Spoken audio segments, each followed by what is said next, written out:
नमस्कार, स्वागत है आप सभी का। मैं हूं आपके साथ शाफ्ती पटनायक। बुलेटिन की शुरुआत करेंगे। बागेश्वर उपचुनाव में वोटिंग लगातार जारी है। बता दें, मतदान करने के लिए लोगों की लंबी लाइनें लगी हुई है। बागेश्वर उपचुनाव जिला निर्वाचन अधिकारी अनुराधा पाल और पुलिस अधीक्षक अक्षय कोंटे ने मतदान केंद्रों का निरीक्षण किया।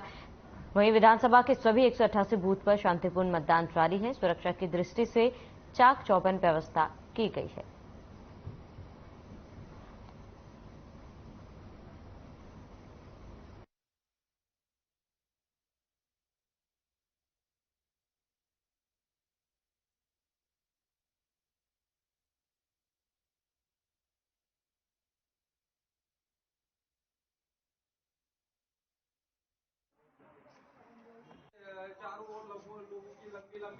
पोलिंग बूथ पर मतदान शुरू होना है, तो हमारा सभी जगह लगभग मतदान स्टार्ट हो गया है। तो अभी 9 o'clock के जो 2 घंटे की मतदान की रिपोर्ट आएगी तभी पता चलेगा कितना परसेंटेज अभी वोटिंग हुआ है। अभी कोई स्थिति आज सच नहीं है कि हमारा कोई भी कहीं पर भी किसी भी बूथ पर कोई इशू नहीं है। सब जगह फ्लॉलेसली मतदान अच्छे से चल रहा है और यहाँ इस वाले बूथ पर जिस पर मैंने दिया है तो काफ़ी अच्छा टर्नआउट है। अभी तक 7% के आसपास टर्नआउट है। लगभग 639 यहाँ पर वोटर्स रजिस्टर्ड हैं। अभी तक हमारा महंगाई के साथ सैलरी भी बढ़ रही है, तो सैलरी बढ़ तो अपने आप महंगाई तो होना ही होना है। तो आप तो अगर सस्ता ही लेना है तो या तो फिर बोलिए कि हमारी तनख्वाह भी कम कर दीजिए। वे भाई सबका विकास हो, सब गरीबी दूर हो लोगों की, है ना, और जो है देश का विकास हो। मुद्दे हमारे जो मूलभूत आवश्यकता हैं, जैसे बेरोजगारी है और सबसे ज़्यादा महंगाई के मुद्दे पर हम यहाँ पर वोट करने आए हुए हैं। और जिस तरह लगातार हमारा युवा वर्ग कमज़ोर होता जा रहा है, तो इस कमज़ोर वर्ग के द्वारा हम कैसे अपने अच्छे भारत की हम स्वप्न देख सकते हैं, मुझे बड़ा आश्चर्य होता है कभी कभी सोचकर। देहरादून से बड़ी जानकारी। सीएम धामी ने बागेश्वर की जनता से की अपील। बड़ी जानकारी आपको बता दें, पहले मतदान फिर जलपान। बड़ी खबर, अहम जानकारी आपको बताते, लोकतंत्र के महापर्व में अपने मताधिकार का सदुपयोग करें। बागेश्वर की विकास यात्रा को अविराम जारी रखने में योगदान दें। बड़ी जानकारी आपको बताते, इस वक्त की बड़ी खबर, पहले मतदान फिर जलपान। बड़ी खबर, अहम जानकारी आपको बता दें, बागेश्वर उपचुनाव को लेकर वोटिंग जारी है और सीएम धामी ने अपील की कि पहले मतदान फिर जलपान। लोकतंत्र के महापर्व में अपने मताधिकार का इस्तेमाल करें। बागेश्वर का विकास यात्रा को आगे बढ़ाएं। बड़ी जानकारी आपको बता रहे हैं, सीएम धामी ने बागेश्वर की जनता से अपील की, पहले मतदान फिर जलपान। तो बागेश्वर की विकास यात्रा को अविराम जारी रखने के लिए अपील की है। पहले मतदान फिर जलपान, सीएम धामी ने मतदाताओं से अपील की है और बागेश्वर उपचुनाव को लेकर मतदान लगातार जारी है और इसी को लेकर सीएम धामी ने वोटिंग के लिए अपील की है कि पहले मतदान और फिर जलपान। लोगों से वोट करने की अपील सीएम धामी ने की है और ट्वीट कर सीएम धामी ने लोगों से मतदान करने की अपील की।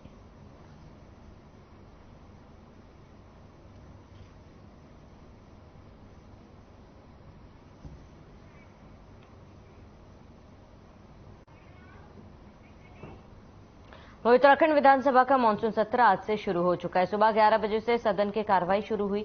सदन में अनुपूरक बजट पेश होना है और इसके अलावा आपको बता दें कि विधानसभा के 300 मीटर दायरे में धारा 144 लागू की गई, जिसके लिए डीएम सोनिका ने आदेश दिए हैं। बताया जा रहा है कि ये व्यवस्था विधानसभा सत्र की समाप्ति तक लागू रहेगी। इसी के तहत विपक्ष ने सत्ता पक्ष को घेरने की रणनीति बना रखी है। सदन में विपक्ष अतिक्रमण, बेरोजगारी और महंगाई के मुद्दे पर सरकार को घेरेगा।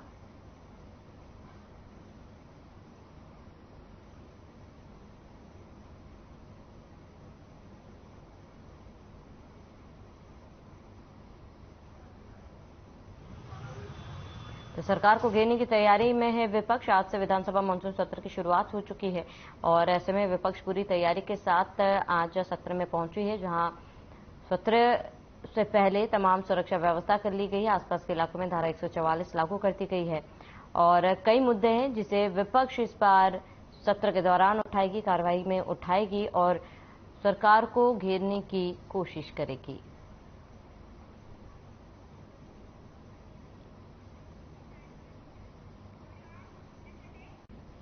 मुख्यमंत्री श्री पुष्कर सिंह धामी ने मंगलवार को मुख्यमंत्री आवास में पूर्व राष्ट्रपति एवं महान शिक्षाविद भारत रत्न डॉक्टर सर्वपल्ली राधाकृष्णन की जयंती पर उन्हें श्रद्धांजलि अर्पित की। इस दौरान मुख्यमंत्री ने कहा कि पूर्व राष्ट्रपति डॉक्टर सर्वपल्ली राधाकृष्णन द्वारा शिक्षा के क्षेत्र में दिए गए योगदान से समाज हमेशा प्रेरित होगा। उन्होंने शिक्षक दिवस की सभी प्रदेशवासियों को हार्दिक बधाई एवं शुभकामनाएं भी दी है।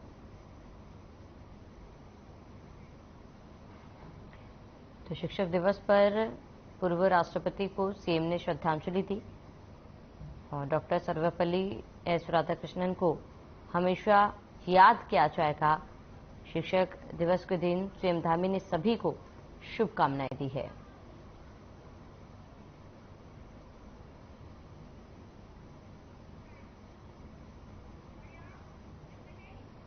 कल से आयोजित होने वाले सत्र को लेकर नेता प्रतिपक्ष ने कटाक्ष करते हुए कहा कि बीते 2 साल में सदन सिर्फ 12 दिन ही चला और इस बार भी सदन सीमित है।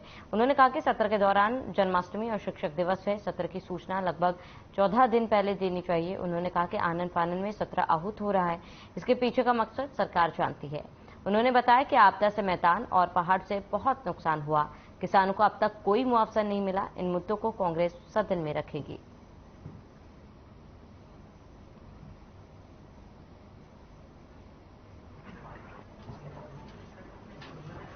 देखिए, आज दलीय नेताओं की बैठक और कार्य मंत्रणा समिति की बैठक संपन्न हुई है। दलीय नेताओं की बैठक में हमने कहा है कि सदन नियमावली के तहत संविधान के अनुरूप निर्धारित होता है और हमने हमेशा संसदीय परंपराओं का पालन किया है और हमारी जो भी माननीय विधायक हैं अपनी बात को सदन में रखना चाहते हैं, लेकिन सरकार की जो मंशा है कि वह सदन को बाधित करते रहे हैं।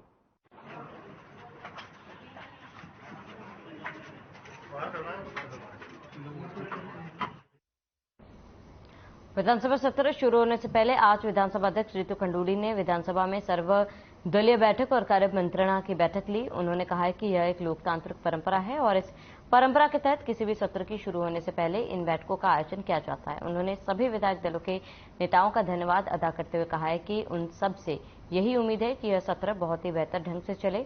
उन्होंने आगे कहा कि उनकी सभी से यही गुजारिश है कि सभी अपने सवालों को अच्छे से रखें ताकि उनके प्रश्नों के उत्तर अच्छे से उनको मिल सके और समय का सदुपयोग हो।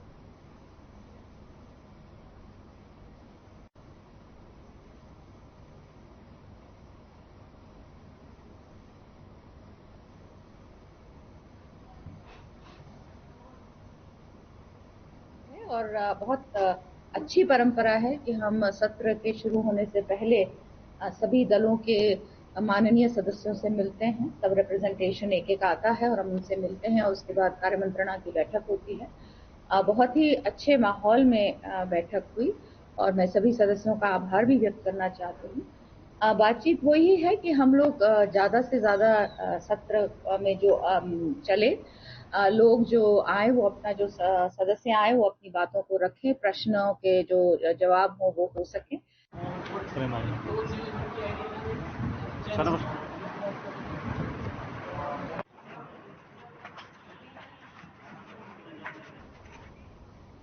वहीं अल्मोड़ा जिला पंचायत की हुई बैठक में कई प्रस्ताव पास किए गए। इसके तहत जिले के ग्रामीण क्षेत्र में सफाई के लिए यूजर चार्जर लिए जाने का प्रस्ताव पारित किया गया। इसके तहत क्षेत्र के दुकानदारों से 50 रुपए से 250 रुपए तक चार्ज लिए जाने का प्रस्ताव शामिल है।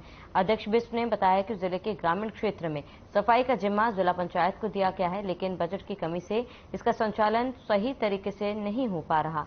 यूजर चार्जर मिल जाने से बजट की कमी दूर हो सकेगी। अध्यक्ष ने बताया कि निर्माण कार्य में जीआई टैग आवश्यक कर दिया गया, लेकिन इंजीनियरिंग स्टाफ की कमी के चलते इसके क्रियान्वयन में परेशानी हो रही है। वहीं नेटवर्क नहीं मिलने से इसमें रुकावट आ रही है। बैठक में शासन से इस पर विचार करने की मांग की गई।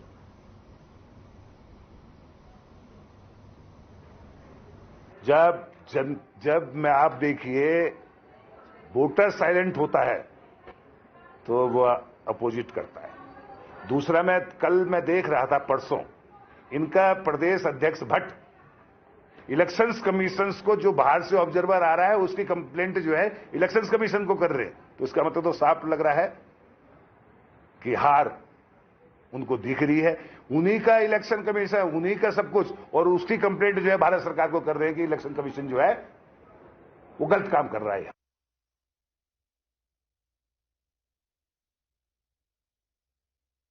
दो तीन समस्याओं के साथ ये रखी है।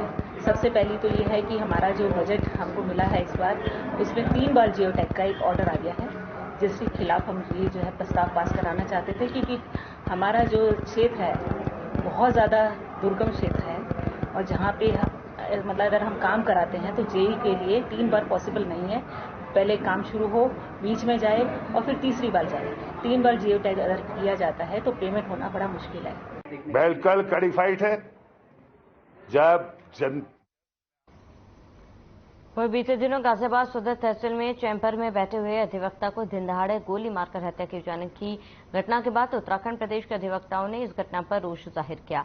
बता दें कि गाजियाबाद में मृतक एडवोकेट मनोज चौधरी के बहनोई ने हत्या की घटना को अंजाम दिया था। पुलिस ने घटना को अंजाम देने वाले हत्या आरोपी को गिरफ्तार कर लिया। इसी क्रम में मंगलूर कस्बे में बार संघ के अधिवक्ताओं ने इस निंदनीय घटना पर शोक प्रकट करते हुए सरकार से अधिवक्ताओं की सुरक्षा एक्ट और हथियारों को जल्द फांसी देने की मांग की है।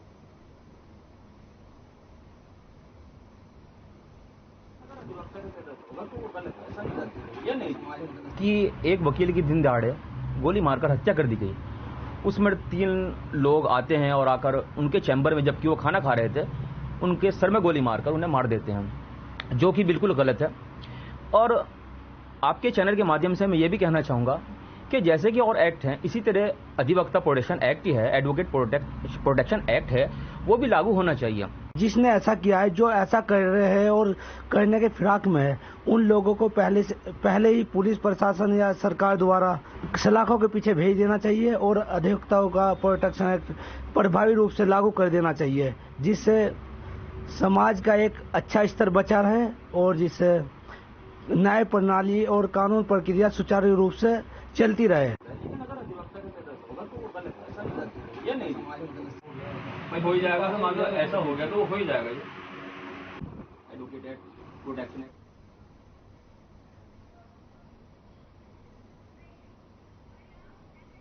ब्रेक के बाद स्वागत है आप सभी का। खबरों में आगे बढ़ते हैं। लोक निर्माण विभाग द्वारा माल रोड के सुधारीकरण को लेकर किए जा रहे कार्य को बंद कर दिया गया था। बरसात रुकने के बाद माल रोड के सुधारीकरण का कार्य फिर से शुरू कर दिया गया है, जिसको लेकर उप जिलाधिकारी कार्यालय में संबंधित विभागों की बैठक आयोजित की गई, जिसमें निर्णय लिया गया कि माल रोड के सुधारीकरण का कार्य जल्द से जल्द पूरा कर लिया जाएगा। इसको लेकर भी विभागों को उप जिलाधिकारी ने निर्देशित किए, साथ ही आपस में तालमेल बनाकर कार्य करने की बात कही गई। इसके बाद उप जिलाधिकारी द्वारा माल रोड का निरीक्षण किया गया और जिन स्थानों पर कार्य पूरा नहीं किया गया है उसे जल्द पूरा करने के लिए अधिकारियों को कहा गया। इस बारे में जानकारी देते हुए उप जिलाधिकारी नंदन कुमार ने कहा कि माल रोड के सुधारीकरण के कार्य को लेकर आयोजित की गई है, जिसमें सभी अधिकारियों को निर्देशित किया गया है और तय समय पर माल रोड का कार्य पूरा कर लिया जाए।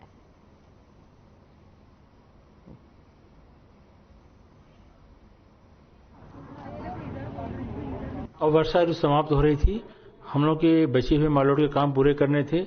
इसी बारे में कोऑर्डिनेशन बैठक रखी गई थी, जिसमें सारे डिपार्टमेंट के लोग साथ में बैठ करके एक दूसरे की समस्याओं को इनकॉर्पोरेट करते हुए काम को जल्दी से पूरा कर सकें और जो यहाँ के स्थानीय निवासी हैं, जो यहाँ के स्थानीय व्यवसायी हैं, उनकी भी समस्याओं को इनकॉर्पोरेट करते हुए हम लोग एक अच्छे कोऑर्डिनेशन में काम करने इसी बात के लिए बैठे थे। माल रोड का जो लगभग कॉबलिंग वर्क हो चुका है, जितने इंपॉर्टेंट चौक्स थे सब में कॉबलिंग का काम हो गया है। बारिश के कारण मुझे फाइनल बिटुमिनस लेयर डलना है, वो नहीं डला है। तो अभी प्लानिंग जो हो रही थी कि क्योंकि अभी बीते कुछ महीनों से यहाँ पे काफ़ी रश रहता है टूरिज्म का, अभी वो रश रिलेटिवली काफ़ी कम है, तो उसी सिलसिले में मीटिंग रखी गई थी ताकि जो इम्पोर्टेंट स्टेक होल्डर्स हैं उनको ये कन्वे कर दें कि हम जो है जो 2 हमारे इम्पोर्टेंट चौक्स हैं जो कनेक्ट करते हैं मॉल रोड को, एक पिक्चर पैलेस और एक अपना लाइब्रेरी चौक है, वहाँ पे भी कॉबलिंग का काम जो है हमने प्लान करा हुआ है। और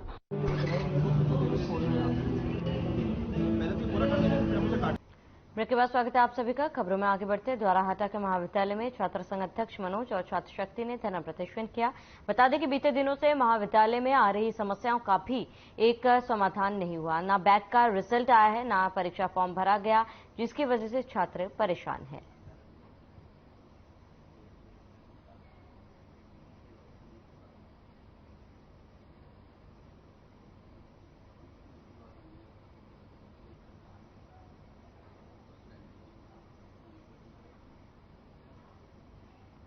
खबर देहरादून के थाना रायपुर क्षेत्र से, जहां बॉलीवुड फिल्म स्पेशल 26 की तर्ज पर नकली सीबीआई अधिकारी बनकर लूट करने वाले एक गिरोह का पुलिस ने पर्दाफाश किया। बता दें कि पूरे मामले में वादी अमित कुमार ने पुलिस को तहरीर दी कि 3 व्यक्ति उनके फ्लैट पर सीबीआई बनकर आए और तीनों व्यक्तियों ने मास्क पहना हुआ था, जिसमें से 2 व्यक्तियों के पास पिस्तौल और 2 वॉकी टॉकी थे।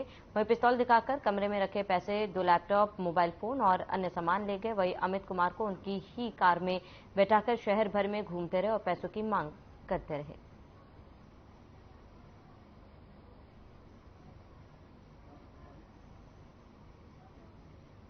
कहने पर जो है बहुत इंटरेस्टिंग केस है। ये जो विवादी पक्ष का भी जो है वो जो ट्रेडिंग का काम करते हैं उसके हम अलग से जांच कर रहे हैं और उसका हम बाद में आपको बताएंगे। लेकिन इस पूरे प्रकरण में सीसीटीवी फुटेज को खंगाला गया। हमारे एसओजी और थाना पुलिस ने एसपी सिटी और एसपी क्राइम के नेतृत्व में उन्होंने उसको अच्छे ढंग से उसको वर्कआउट किया है और उस पूरे प्रकरण में अभी तक जो है 3 अभियुक्तों की अरेस्टिंग हो चुकी है। आशीष कुमार है, सोनू है, सुमित है।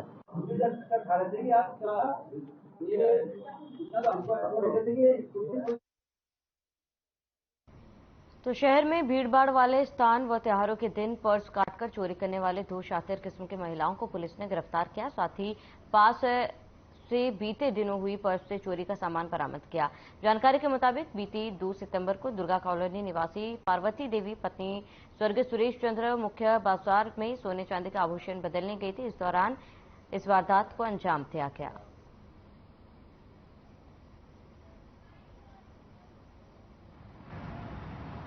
जनपद उधम सिंह नगर के खटीमा ब्लॉक परिषद स्थित क्षेत्र पंचायत सभागार में उद्यान और खाद्य प्रसंस्करण विभाग द्वारा फलों के प्रबंधन, संरक्षण एवं खाद्य प्रसंस्करण विषय पर 40 कृषकों और राष्ट्रीय ग्रामीण आजीविका मिशन की महिलाओं को 1 दिवसीय प्रशिक्षण दिया गया। इस दौरान विभाग द्वारा संचालित खाद्य प्रसंस्करण से संबंधित योजनाओं, मार्केटिंग, बैंकिंग सहयोग, अचार, पापड़, जैम, जेली, मशरूम और आटा हल्दी तेल चक्की बनाने व उद्यम स्थापित करने के संबंध में प्रशिक्षण के माध्यम से विस्तृत जानकारी दी गई।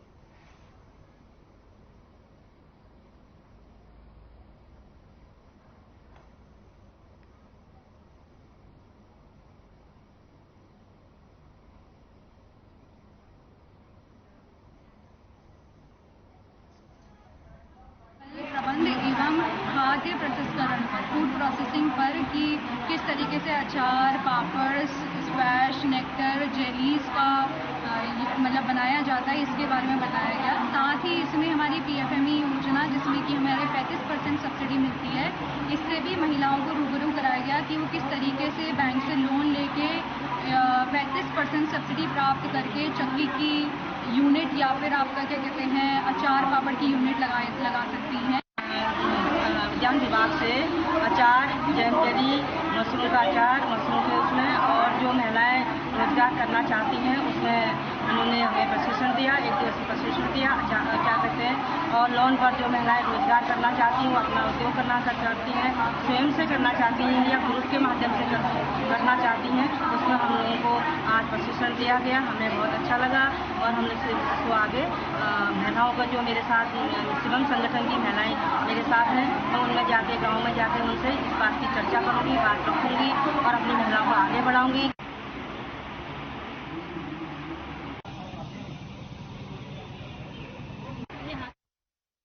आइए आपको सीधा ले चलते उत्तराखंड विधानसभा, जहां पर पहले दिन के मानसून सत्र की कार्रवाई जारी है।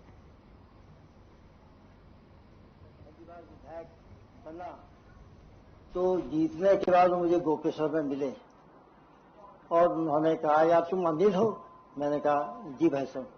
कि यार तुम दुर्गा के भाइयों, मेरे बड़े भाई साहब के साथ उनकी आत्मीयता थी, उनके साथ वो रहे थे। तो उन्होंने कहा यार ऐसा है भला कि काम अच्छा करना, ये सौभाग्य से तुम्हें एक अवसर मिला है विधायक बनने का, अच्छा काम करना, जनता के बीच में रह करके काम करना। तो उस भावना को लेकर के हमेशा हम लोगों ने काम किया है। मैं स्वर्गीय कुंवर सिंह नेगी जी को भी अपनी श्रद्धांजलि अर्पित करता हूं और आपसे निवेदन करता हूं कि उनके परिवार के प्रति हमारी ये संवेदना पहुंचाने का कष्ट करें। आपने अवसर दिया, आपका बहुत बहुत धन्यवाद। माननीय सदस्य डॉक्टर प्रमोद नैनवाल। माननीय अध्यक्ष जी, आपने आज स्वर्गीय चंदन रामदास जी और स्वर्गीय श्री कुंवर सिंह जी के निधन के अवसर पर मुझे श्रद्धा सुमन अर्पित करने का जो अवसर दिया है, इसके लिए मैं आपका हृदय से आभार व्यक्त करता हूँ। माननीय अध्यक्ष जी, माननीय चंदन राम दास जी के साथ हमारा भी लंबा उनके साथ रहना हुआ, उनका साथ रहा है। और विधायक बनने के बाद भी जब भी हम उनके पास मार्गदर्शन के लिए जाते थे, उनका व्यवहार इतना आत्मीय होता था, उनका व्यवहार इतना पारिवारिक होता था कि हमको वास्तव में इस बात का आभास होता था कि हमको विधानसभा में किस प्रकार का व्यवहार करना चाहिए, किस प्रकार हम अपने क्षेत्र की समस्याएं विधानसभा में रख सकते हैं। हमेशा उन्होंने हमारा बहुत मार्गदर्शन किया, उचित मार्गदर्शन किया। चलिए, इसके साथ ही इस बुलेटिन में फिलहाल में देते हैं। देश प्रदेश की तमाम बड़ी खबरों के लिए बने रहें।